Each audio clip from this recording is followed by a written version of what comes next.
Greg here. Got an interesting question today on Imzy. Uh, User Oh Hello asks, what are the best fantasy TV shows and movies, and why are there so few of them? Let's see. Aside from Lord of the Rings and Game of Thrones, what are some other good fantasy movies and shows?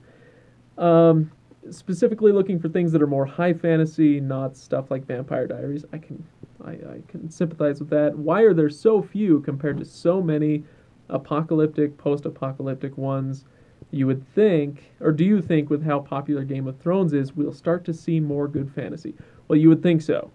Uh, but I have my doubts. And there are a few reasons as to why. Jeff, who wrote out an answer for you, I think hit one of the nails right on the head, which is budget.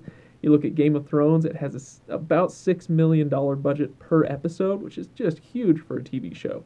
You look at the most popular TV show on right now, it's Walking Dead. They have a budget of about $3 million per episode, which is already pretty massive. And so, yeah, just right there, you have a reason not to invest so much.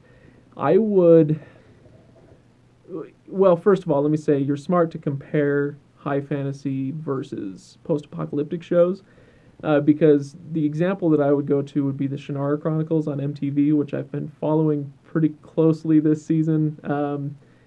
You can read my reviews on that, or reviews slash recaps on tvjelly.com. I have a hard time with that one. And one of the reasons, actually, is because uh, instead of going the high fantasy route that the books do, they actually took the post-apocalyptic route. And so this story that's set 3,000 years in the future looks more like it's set, 10 years in the future, because they're running into all sorts of stuff from our world. And I think there's a few reasons for that. Budget is a big one. And then also there's the trust that the writers put in the audience, or don't put in the audience for that matter.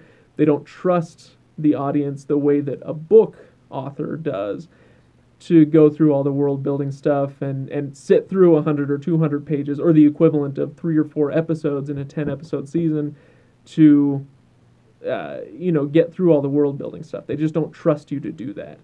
And so I think that's a big one. And besides that, world building it's really tough. It's really tough to do believably. Even authors take a long time and a lot of effort to do it. TV shows, a long time, a lot of effort, and a lot of money. Well, the studios aren't going to sit still for that. So, are there any out there that I would recommend? No, not really, unfortunately.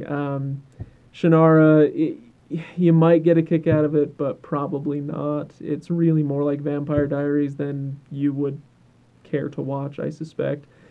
I do enjoy. You mentioned in one of the other comments here that, or somebody else did, that they liked Merlin, even though it's a little bit campy. I'd say that's a great choice, but if you're not into something like Merlin, you may not like this recommendation.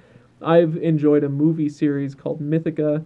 It's very local, made here in the Salt Lake City area, down in Provo. It's made on a shoestring budget, but it's kind of like a D&D fantasy adventure series of movies. Pretty campy, low budget, effects aren't that great, but it's a lot of fun. It has a lot of heart to it.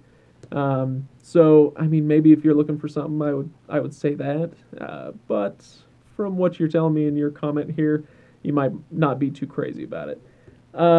So until we can convince the studios that throwing money and being patient is a good idea, I don't suspect we're going to see a lot more, which is really too bad. I was really looking forward to Shannara because, like you, I love Game of Thrones and would love to see more stuff like that. Unfortunately, they did not deliver. Maybe one day. Who knows? But today is not that day. We're going to see a lot of zombies for the next few years, and then that'll peter out. I do find it interesting. Somebody said, let me go find, Cats made a comment. I think trends in shows, movies, and the like tend to reflect what people in the society need to see. With so much doomsday weaponry, financial crises, war, and the like, I'm not surprised to see shows revolve around some sort of what if the world broke. I am, actually. I would have expected to see a lot more of this stuff back in the 70s and 80s, Cold War style. thermonuclear war stuff. But no, we're seeing it now. So, heck, I guess the lesson here is, what do I know, right?